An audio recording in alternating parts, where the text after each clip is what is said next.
Everybody, welcome back.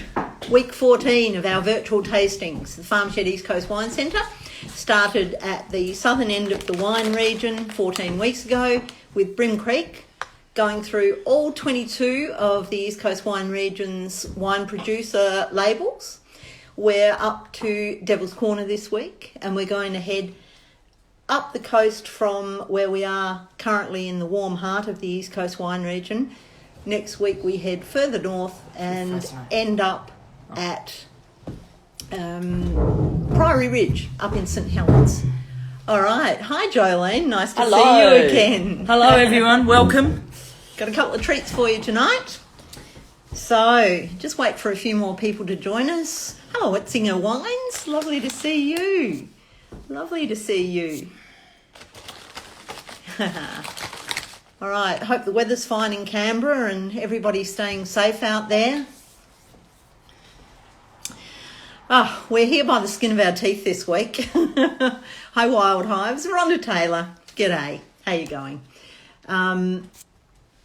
As some of you would know, we nipped down to Bruny Island. I had a birthday while Helen was away, and I had a little mini holiday as a late birthday present. And we've come back with all sorts of Bruny Island goodies, including some fabulous Bruny Island whiskey. G'day, Matt. We're a bit excited about our new little products for the farm shed, so we'll talk about them after we've been through the wine, I think. But a show that starts on time is a good show, I reckon. Absolutely. So let's have a go. Throw ourselves into it. Yes. Okay. So this is another one of those old farms, but there was a comment last week that I should have some diagrams. Well, I have a diagram here.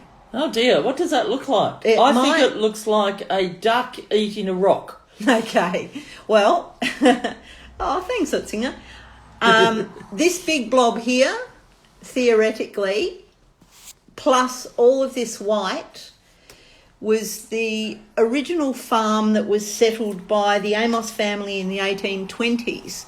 When we came to know it, it was called Coombe End, and they produced a fabulous wine brand called Coombe End Wines. The Mail Run, which was a beautiful Bordeaux blend, was one standout that many of us remember.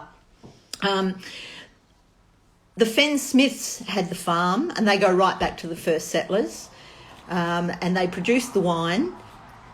Getting older, sold the farm to Guns, quite a notorious Tasmanian company. Guns planted a huge, at that stage, the Coombe End vineyard and olive grove were over here.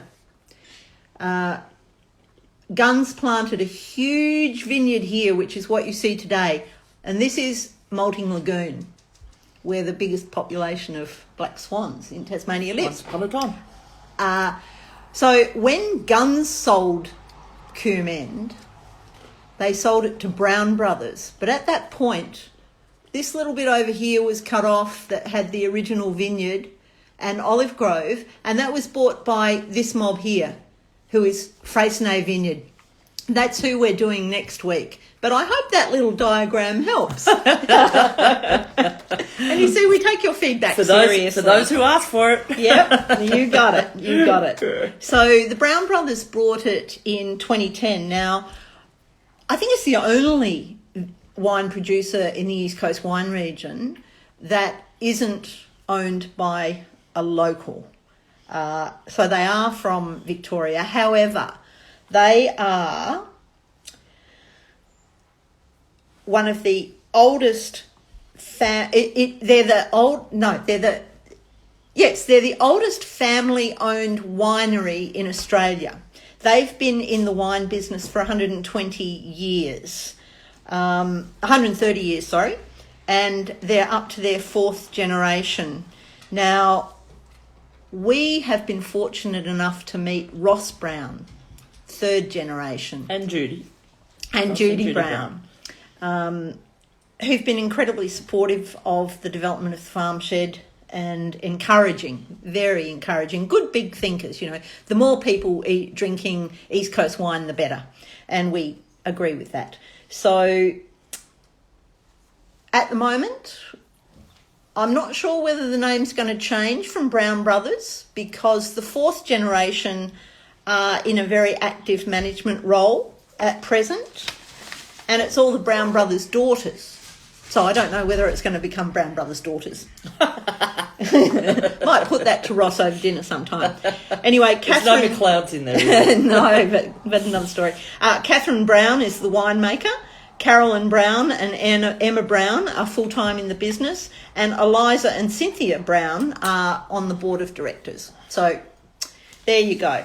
But that's mainly on the mainland. But so what have you gone through the Devil's Corners bought Tamar Ridge?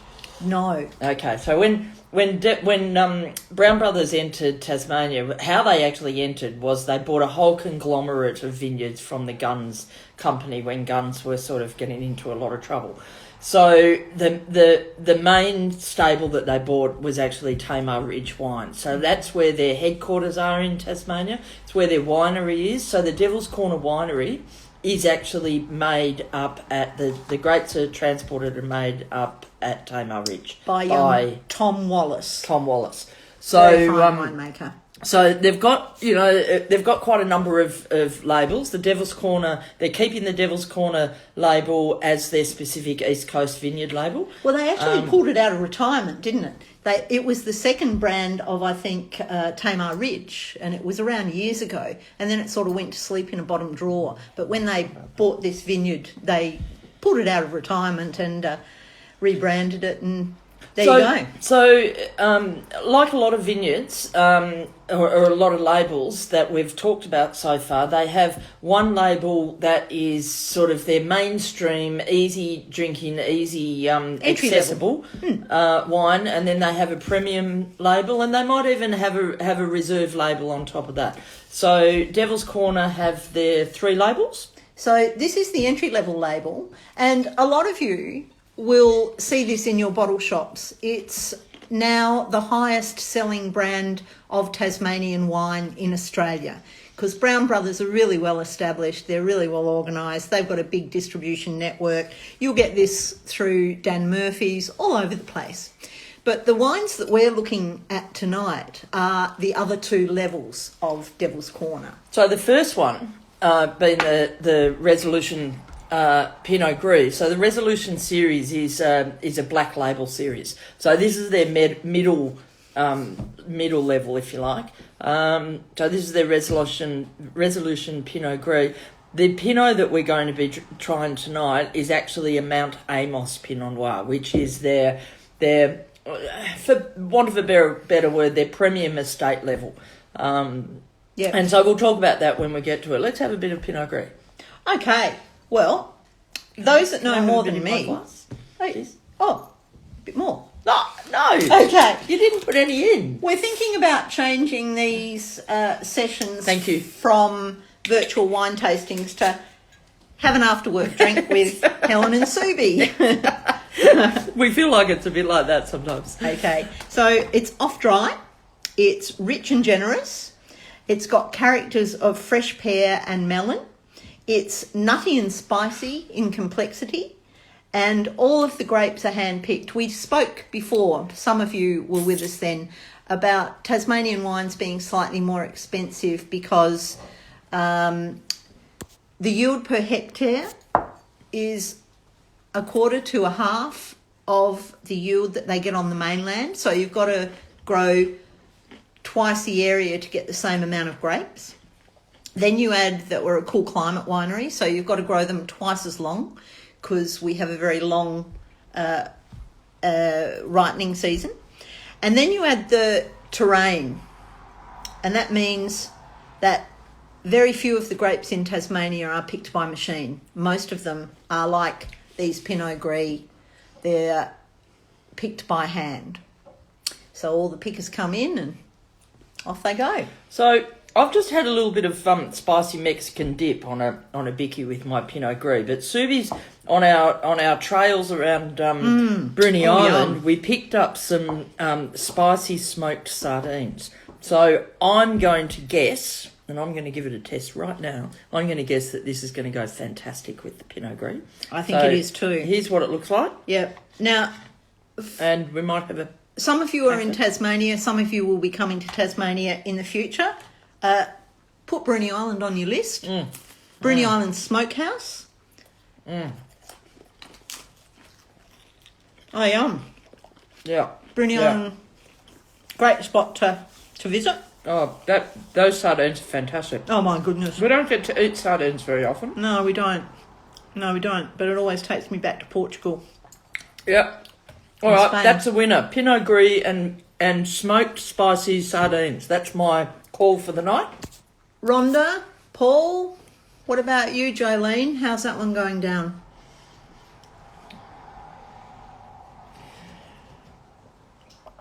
Oh, yeah. The other thing about to talk about a company like Brown Brothers and what they're doing in Tasmania, there's a number of the big owned wine companies that have got a foothold in Tasmania. Jolene says delicious. That's good. Great. And when they first started looking at Tasmania as their cool climate option, because it was getting a lot warmer on the mainland. So they were looking for a cool climate option, and one of the things that that the big companies have been able to bring in Tasmania, it's a real positive for our industry and our state, is that because they've got maybe a bit more money to invest and a bit more motivation to be seen to be doing the right thing, they are able to put a lot more investment in capital infrastructure. Now that might be irrigation, it might be winemaking facilities, etc. And what that does for the rest of the industry in Tasmania, particularly some of those really small vineyards and small makers, is that they can hook into that infrastructure, and it's a real advantage to them. So, I mean, we're really, normally we're very defensive about, Tasmania is for Tasmanians, and we need to buy Tasmanian and all that. And we don't want the big boys to be taking over. But in fact, a really good positive collaboration can only be good for everyone. So we're sort of fans of people like Ross and Judy Brown coming into Tasmania, because they are committed to doing the right thing. They're committed to spending money here. They're committed to making it work. So they're good on them, I say.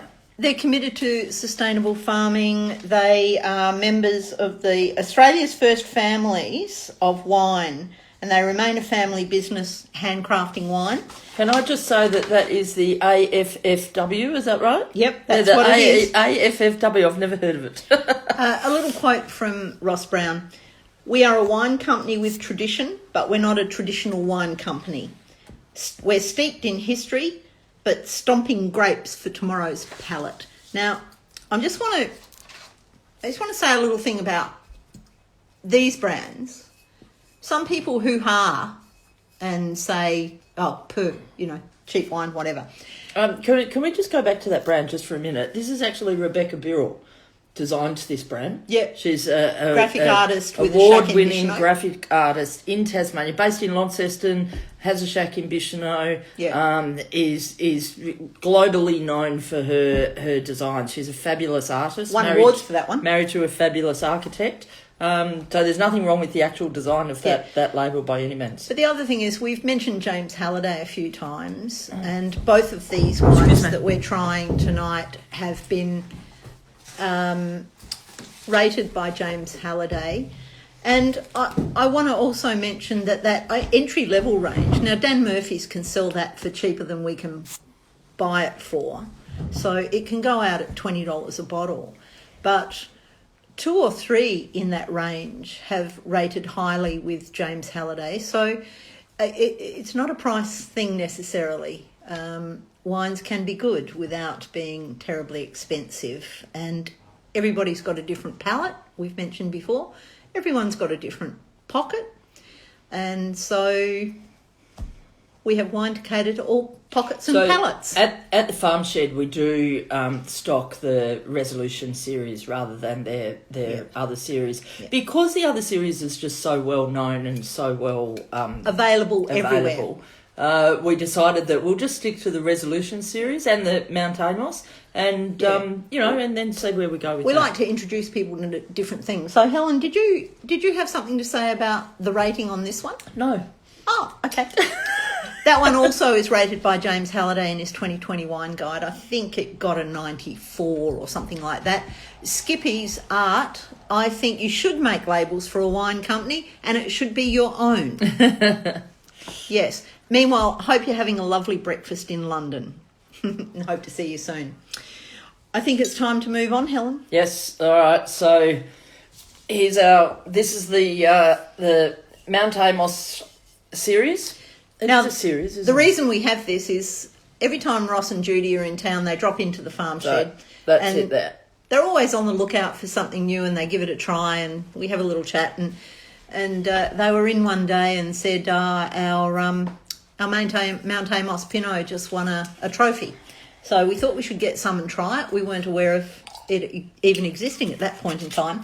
This is only the third vintage that's been made in the Mount Amos Pinot range. Like we spoke last week about the Constable Amos upper level from Gala only being produced in years of exceptional vintages. Well, similarly here, they've done 2 years before this one, and the response is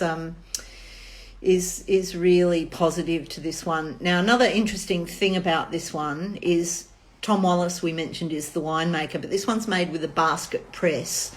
Basket presses were first invented 1,000 years ago, and they've changed very little since then. Some of our smaller vineyards pride themselves on old-fashioned techniques, and the basket press is an old-fashioned technique. Is an important part of that. And it's without the crushing. So, other vineyards or other winemakers go through the crushing process, and they might also do a pressing process as well. But the traditional basket press is a little bit more labour-intensive, and I mean, you probably have to talk to people that know a lot more about it than us, but they can be about pneumatic. It can make it.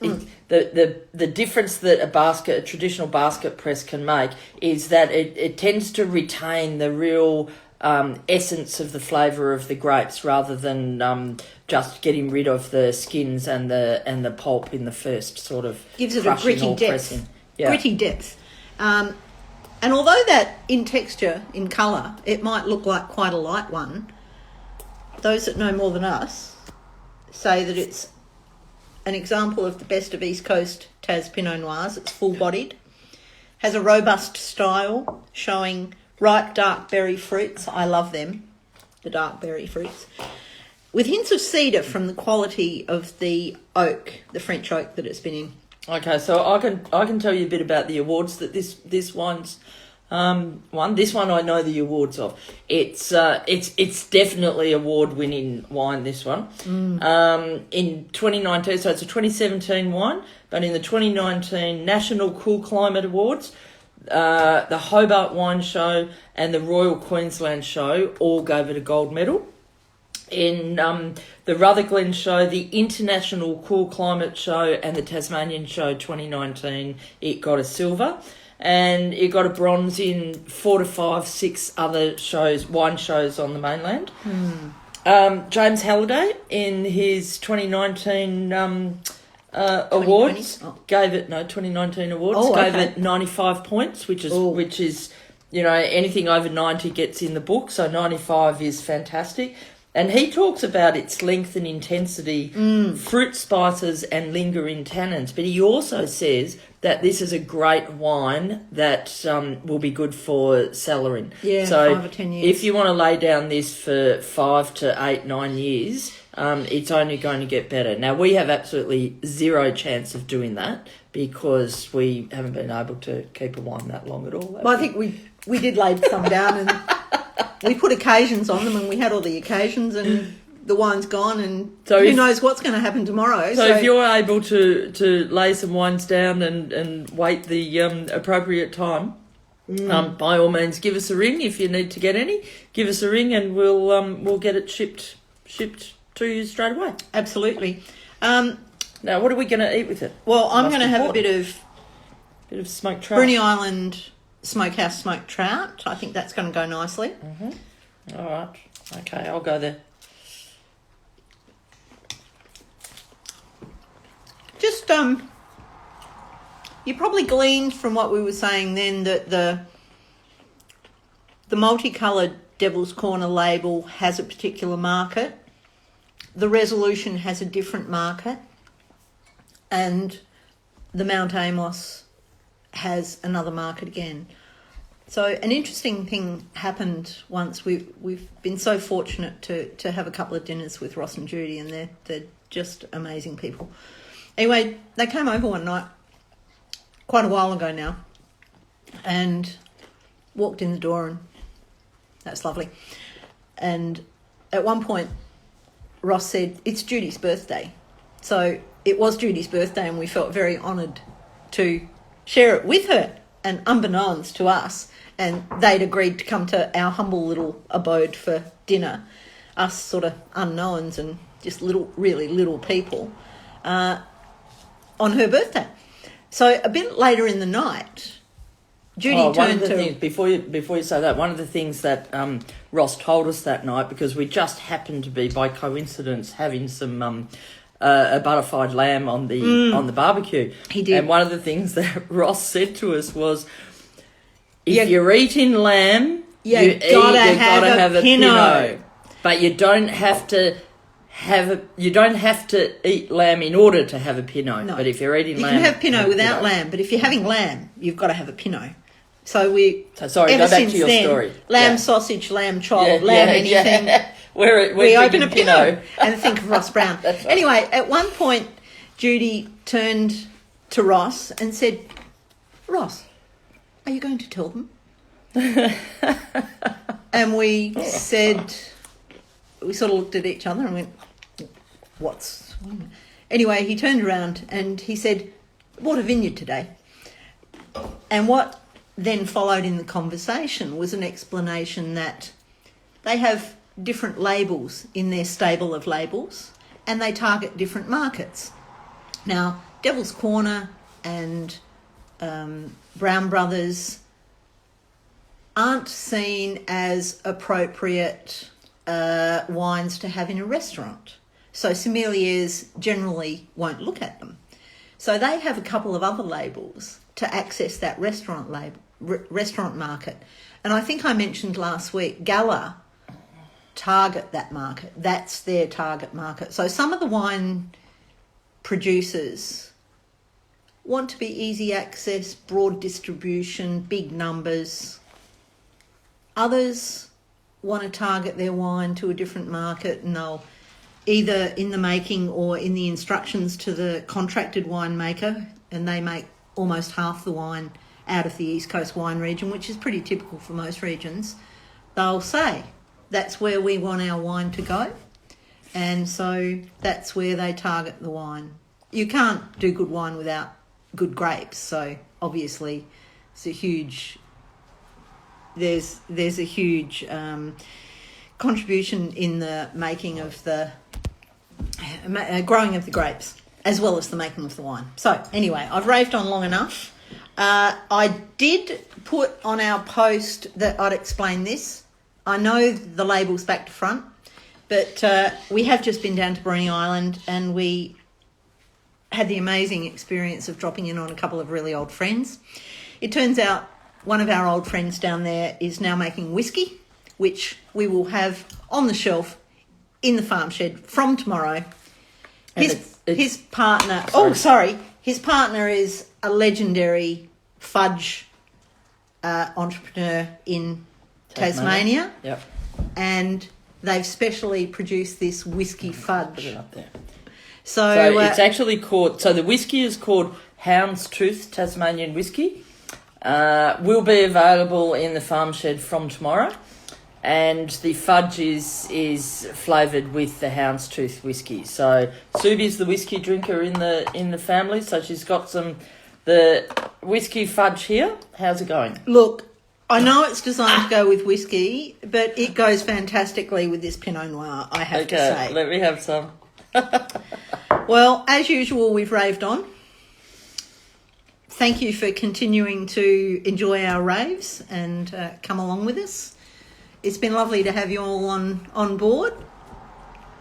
For those that watch it after the live version, thank you also. We're really humbled by... Just today we dropped into an old mate's Italian pantry shop, and he said, "I've been watching your wine tasting." So Yes. we're constantly amazed. Hi, Matt. If you're watching from Italian Pantry. Constantly amazed at the number of people that hook in and seem to enjoy it. So we'll also give just a little plug to where we just stayed on Bruny Island. It's called Free Spirit Pods. They're located just on the North Bruny. And it was fantastic. Self-contained accommodation. The provisions provided in the self-contained accommodation are second to none. Breakfast in accommodation I have ever had. It was calling it. It was fantastic. Chris and Gary are just lovely hosts. Google them. We'll put something on our website about it. But they were fantastic. So a bit of a heads up to them. It's quirky, it's fabulous, it's incredibly generous. Get shucked oysters on Bruny. We had some of the best. I know we have great oysters here on the East Coast, but we really enjoyed the get shucked oysters as well. We just had a fabulous time. Rob Pennicott Cruises, thank you, Rob. Not that anybody sponsors this, by the way. It sounds like a sponsorship thing. Yeah, look, I know there are people around at the moment travelling through the state and probably in other states too saying, "Oh, nothing's open, we're here, why aren't you open?" But it's still hard times, and a lot of people can't open. They can't open and go backwards. We're still on limited hours. But honestly, we were there for 48 hours and we ran out of time. We couldn't get to everywhere that was open. Yeah. So we're going to have to go back again. Yeah. So it was great and we really enjoyed it. Yep. Now, next week, we're heading to Freycinet Vineyard. We're going to be tasting the 2018 Riesling and the 2015 Shiraz. Yeah, and look, Freycinet, fascinating story. We'll do not that out to conquer the world, but one of the best known, most respected, and one of the first vineyards on the East Coast. So look forward to joining you. If anyone wants to get themselves a bottle of the Riesling and or Shiraz, just give us a call. We'll pop it in the mail, free postage, wherever you live. So we can do that tomorrow if you give us a call before 12 o'clock. And remember, if you're in Victoria or you have friends in Victoria and you want to send them a care pack, we're doing free postage on bottles of 6 or 12. To Victoria. Yeah. Especially to Melbourne. Absolutely. We miss you, Melbourne, and So thank you everybody for watching. I'm sorry, Dane Chisholm Art, we're just about to sign off. Thank you for everyone for watching. We look forward to seeing you next week. Keep drinking East Coast wines. If you want to, if you've only seen a bit of this, it will be up on our Instagram feed, on the IGTV, the Facebook page, and our website. So you can actually see the whole thing. Not that, I don't know why anybody wants to listen to us rave on, but there you go. As long as you have a glass of wine in your hand, it can feel like you're having a drink with friends. Absolutely. So, all right. Thanks, great. Rhonda. Bye for now. Bye have for a great now. week. Stay safe. Thank you.